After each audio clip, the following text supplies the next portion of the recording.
Corps, mon vieux compagnon, nous périrons ensemble. Comment ne pas t'aimer, forme à qui je ressemble, puisque c'est dans tes bras que j'étreins l'univers. Gaston Bachelard, La poétique de l'espace.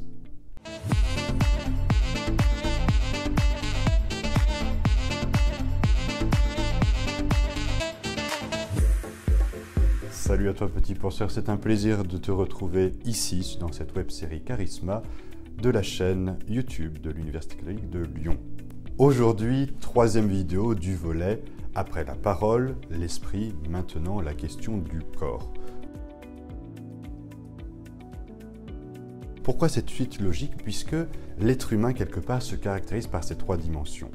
Un être de parole, un être spirituel, mais aussi, et peut-être d'abord, un être incarné, un être de chair. Au cours de la vidéo précédente sur la question de l'esprit conscient, de l'âme, nous avions abordé des attitudes que notre culture occidentale avait développées. Tout d'abord, la question du dualisme, une certaine opposition entre la substance que serait le corps et la substance que serait l'âme. Autrement dit, deux entités, deux choses qui tiendraient en elles-mêmes par elles-mêmes et qui s'autosuffiraient. Attitude que nous avions essayé d'un peu débunker, quelque part. L'autre attitude qu'il s'agit de remettre en question et que nous avons déjà essayé de critiquer, c'est celle du matérialisme. Et plus précisément du matérialisme, ce qui s'appelle le physicalisme. Le physicalisme, c'est une pensée philosophique liée aux sciences. Il s'agit de concevoir tout ce qui existe, tous les objets du monde, comme étant des choses de la nature et devant être compris selon les méthodes des sciences de la nature et pas forcément des sciences de l'esprit. Ce qu'il y a de paradoxal aujourd'hui dans notre culture, c'est que ce matérialisme, finalement, a quelque chose de contradictoire. Quelque part, nous vantons les mérites du corps invincible et immortel, nous faisons beaucoup de sport, et c'est tant mieux, nous lui prêtons une attention particulière, ce qui n'a pas toujours été le cas au cours de l'histoire des hommes, mais aussi nous essayons de le dépasser, d'en dépasser les limites. Paradoxalement, aussi, le corps est vécu comme une limite, ce qu'il est, puisque je ne peux pas changer de corps comme ça, je ne peux pas me muscler à foison, je ne peux pas acheter le corps d'autrui parce que je le trouve magnifique. Il est quelque part celui qui me situe dans le monde et qui me situe dans un certain cadre. Avec l'ère de la technologie moderne, le corps devient aussi un horizon à dépasser. Cet horizon à dépasser est lié aussi à une autre question, celle de l'homme augmenté. Problématique qui n'est pas tout à fait nouvelle puisque dès que l'on a pu mettre des prothèses à des personnes en situation de handicap, il s'est agi d'augmenter l'homme pour pallier les déficiences soit de nature, soit dues à des contextes de guerre, de maladie, pour trouver une sorte de remède. Le navire à 30 rames sur lequel Thésée s'était embarqué avec les jeunes enfants et qui le ramena heureusement à Athènes fut conservé par les Athéniens jusqu'au temps de Démétrius de Phalère. Ils en ôtaient les pièces de bois à mesure qu'elles vieillissaient et les remplaçaient par des pièces neuves, solidement enchâssées. Aussi les philosophes, dans leur dispute sur la nature des choses qui s'augmentent, citent-ils ce navire comme un exemple de doute et soutiennent-ils, les uns qu'il reste le même, les autres qu'il ne reste pas le même. Ce que vient de vous lire Emma, c'est le paradoxe du bateau de Thésée. Bateau de Thésée qui est arrimé, mais qui est en train de dépérir au fur et à mesure, donc on en change les pièces petit à petit, presque à l'identique. La question est de savoir si, une fois qu'on aura changé toutes les pièces, même si c'est à l'identique, il s'agit toujours du bateau de Thésée ou bien d'un bateau nouveau. C'est ce que nous raconte Plutarque dans les lignes qui viennent de vous être lues. Pour ce qu'il en est de l'homme augmenté, la problématique n'est pas tout à fait la même. En effet, il ne s'agit pas de dire que les prothèses sont mal ou qu'elles changent ou dénaturent l'être humain, bien sûr que non. Mais je vous avais parlé d'Elon Musk et de sa puce Neuralink avec notre fameuse truie Gertrude. La question est de savoir si on modifie à tel point la condition des êtres vivants puis la condition humaine, que reste-t-il de cette condition humaine? Est-ce qu'on la transforme ou est-ce qu'on la transcende juste? Bref, dans quelle mesure passe-t-on de la problématique de l'homme augmenté, de l'humain augmenté, à la problématique du transhumanisme, du dépassement de l'humain? Cette conception un peu problématique du corps comme objet à ma disposition, que je peux augmenter, n'est pas nouvelle finalement puisqu'on peut la dater de René Descartes. Vous vous rappelez peut-être dans la dernière vidéo, Descartes est celui qui a pensé un dualisme fort, un dualisme strict. En opposition, il a mis l'âme et le corps, la matière et l'esprit. Si Descartes donne une autonomie assez grande à l'esprit, puisque c'est le premier élément que je découvre de vérité certaine en moi, je pense, je suis, j'existe, je pense donc je suis, dit-il dans le discours de la méthode, c'est aussi quelque chose qui permet de reléguer un peu au loin comme douteux la question du corps. Descartes va même, dans le traité des passions de l'âme, à qualifier le corps des animaux comme de simples machines. Quelque part, les animaux n'ont pas vraiment d'âme, ils ont une sorte d'âme sensitive comme l'aurait dit Aristote, ils ressentent quelque chose, mais Descartes nie presque cela, puisque quand vous frappez un animal selon Descartes, il couine simplement parce qu'il est en réaction comme une machine serait en réaction quand vous la sursollicitez. On n'a pas attendu l'ère contemporaine pour trouver cette conception problématique et elle-même douteuse de la part de Descartes. Mais il a introduit dans notre idée, dans nos pensées, la conception d'un corps à notre disposition, d'un corps que nous pouvons manipuler un peu comme un objet du monde, un objet qui ne serait pas entièrement nous. Le paradoxe de notre matérialisme contemporain quelque part, c'est de penser que le corps est une chose comme une autre, un objet à ma disposition comme un autre, que je pourrais après tout modifier, transgresser, dépasser. Cette idée du corps comme limite un peu insupportable, vous la retrouvez dans le film Lucy de Luc Besson, vous savez, Lucy interprétée par la belle Scarlett Johansson. Lucy développe tellement son niveau de conscience qu'elle se dématérialise. Elle met toute sa conscience à la fin dans une clé USB. Ici, on parle plutôt de l'esprit, mais vous voyez que la question de l'esprit et du corps sont toujours intimement liées. C'est un peu un fantasme de croire qu'on pourrait un jour mettre notre conscience ou l'ensemble de notre esprit sur une puce ou sur une clé USB et la transposer à notre corps. Puisque, après tout, l'esprit, c'est bien l'effet que cela fait d'avoir un corps, d'être soi, de dire je, d'avoir des volontés, des désirs, des pensées, des libertés. Bref, je ne suis pas sûr qu'il soit possible de disjoindre le corps de l'esprit et l'esprit du corps. Vous avez peut-être vu le film avec le beau Jonathan Rhys Meyers, Belle du Seigneur, et surtout peut-être avez-vous lu le livre Belle du Seigneur d'Albert Cohen. Très beau roman, très précis, très compliqué également. Dans ce roman, le personnage principal, Solal, est un séducteur invétéré, ambitieux, avec un corps magnifique, un corps d'Adonis, d'Apollon, qui séduit toutes les femmes qu'il rencontre, mais qui n'entretient avec elles aucune relation sérieuse en profondeur spirituelle. La seule relation véritable, profonde, qu'il entretient avec une femme, c'est une personne qualifiée de naine et difforme dans le roman et qui s'appelle Rachel. À un moment donné dans le roman, il dit ceci à propos des femmes qui ne trouvent en lui d'agréable que son physique et pas son esprit.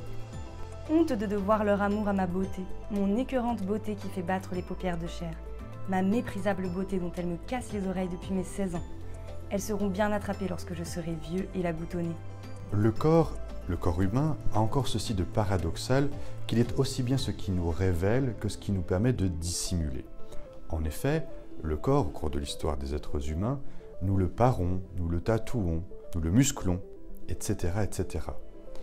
Il est quelque part celui qui permet de mettre de la distance entre notre soi, notre intimité, notre intériorité et le monde avec lequel nous interagissons, les autres avec lesquels nous interagissons. Le corps est aussi ce qui ne trahit pas. Vous connaissez peut-être ces théories en psychologie sociale, vous savez, les micro-expressions du visage, élaborées par le psychologue américain Paul Ekman, qui disent quelque part que nous ne pouvons jamais mentir avec notre corps. Il parle, nous avons des gestes défensifs, des gestes d'attraction, des gestes de répulsion. Bref, le corps dit quelque chose de nous au monde, que notre esprit le veuille ou pas quelque part. En ce sens, le corps est aussi un témoignage de notre vie intérieure, même quand nous voulons la cacher, puisque lorsque nous avons du désir quelqu'un ou de l'amitié, nous aurons des gestes qui ne seront pas pensés, mais qui iront vers cette personne, soit de manière attirée, soit de manière répulsée. Bref, le corps exprime quelque chose de nos vies intérieures, de nos attraits, de nos désirs, de nos joies, de nos peines, de nos transes ou de nos tristesses. Le corps comme lieu de limitation pour l'être humain n'est pas une idée nouvelle, puisque le père de la philosophie, ou l'un des pères de la philosophie, Platon, le pensait déjà. Dans le Phédon, il fait ce jeu de mots entre le corps comme une prison.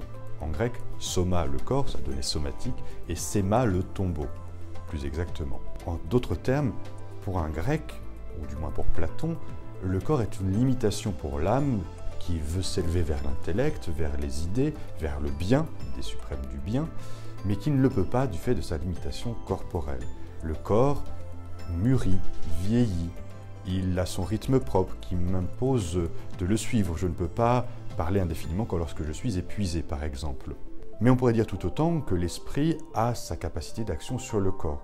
Vous voyez que les choses ne sont jamais aussi binaires qu'elles peuvent paraître pour certains auteurs. Si le corps est aussi ce qui se rappelle à nous, ce qui se rappelle à l'esprit, c'est dire aussi que nous ne sommes pas de purs esprits. Nous ne sommes pas des petits fantômes dans une machine, comme nous l'avions vu la dernière fois. Le corps n'est pas juste un cadavre qui aurait un petit plus. Ce n'est pas non plus une machine, des machines de guerre, n'en déplaise à notre très cher Thibaut InShape. Je ne suis pas devant mon corps. Je suis dans mon corps. Plutôt, je suis mon corps. Ni ses variations, ni leurs invariants ne peuvent donc être expressément exposés. Nous ne contemplons pas seulement les rapports des segments de notre corps et les corrélations du corps visuel et du corps tactile. Nous sommes nous-mêmes, celui qui tient ensemble ses bras et ses jambes, celui qui à la fois les voit et les touche. Un autre concept qui nous permet de penser la question du corps, c'est celui de la chair. L'idée de chair, c'est un concept un peu plus chrétien à l'origine, puisque c'est un concept biblique. On a souvent la représentation que le dualisme, c'est quelque chose de purement chrétien. Descartes était chrétien lui-même. Mais à la vérité, Platon, qui est le véritable père du dualisme, vous vous rappelez l'opposition stricte entre le corps et l'esprit, l'âme et la matière, c'est quelque chose de grec et pas de biblique.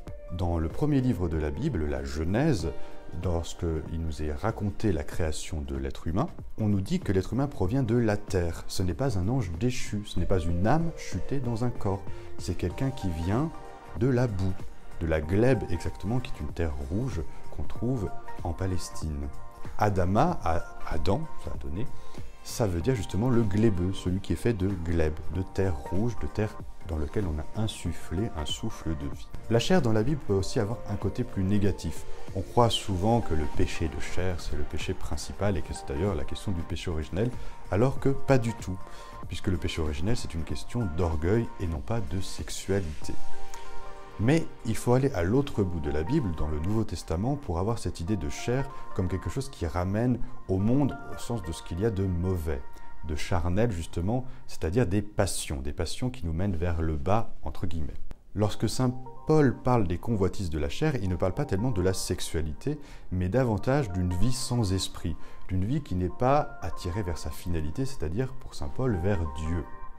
La chair, dans la tradition judéo-chrétienne, est quelque chose à la fois extrêmement positif, puisque c'est notre origine, Dieu nous a fait à partir de la vie terrestre, mais c'est aussi quelque chose qui, en lui-même, ne tient pas, c'est quelque chose qui peut nous ramener à nos seules limitations, sans idée de transcendance, de dépassement, donc de Dieu. La chair, c'est le corps éprouvé, le corps vécu, le corps ressenti. Ce n'est pas simplement une matière brute. Cette dimension particulière du corps humain comme chair, c'est dû au fait que l'être humain est un sujet transcendantal. Alors c'est un mot un peu compliqué pour dire que l'être humain est celui à partir duquel se pense une transcendance, un dépassement, une ouverture à quelque chose de plus grand que ces simples limitations. En d'autres termes, la chair n'est pas une limite négative, c'est un cadre, c'est une ambiance, pour parler comme Emmanuel Mignet, philosophe du XXe siècle.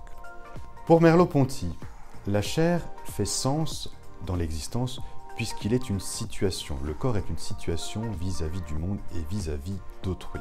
Je suis inscrit dans le monde et le monde, par ma chair, par mon corps, s'inscrit en moi.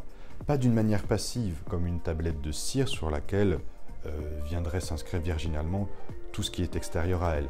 Mais le corps interagit, est acteur avec son environnement. C'est pour ça que la mémoire du corps, quand on parle de mémoire du corps, ce n'est pas une simple mémoire souvenir passive, comme une mémoire tampon d'un ordinateur, mais quelque chose de vivant, d'incarné et de personnalisé.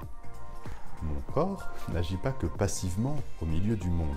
Il est quelque chose qui agit. Il est déjà une position, une situation, quelque chose qui pèse dans l'être et qui, quelque part, fait qu'il y a un monde autour de lui. Encore une fois, il n'est pas qu'un cadavre en puissance ou une machine que je pourrais débrancher et qui n'aurait compté en rien. Pour faire le lien avec les vidéos précédentes, on peut dire que la parole et l'esprit n'existent pas sans le corps, qui est un corps qui fait des gestes, qui fait des actes, qui produit du sens. Le corps lui-même est quelque chose de parlant, qui témoigne de quelque chose de notre vie intérieure. Ce n'est pas juste une machine avec des petites commandes. Vous pouvez penser par exemple à la danse, où l'expressivité du corps est à son sommet, puisque aucun mot n'est proféré, mais il y a bien des sentiments, des émotions, des vécus, même des histoires, qui sont racontées à travers le corps en mouvement. Le corps est une unité psychique et organique, d'esprit et d'organique. Ce n'est pas une simple matière inerte, comme un ordinateur le serait par exemple, et qui, ce faisant, ne pourrait jamais avoir d'âme à proprement parler.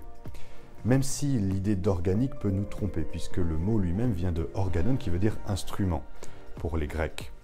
Mais cet instrument n'est définitivement pas comme les autres, puisque comme le dit Gabriel Marcel, « Mon corps, c'est moi, je n'ai pas un corps, je suis un corps ».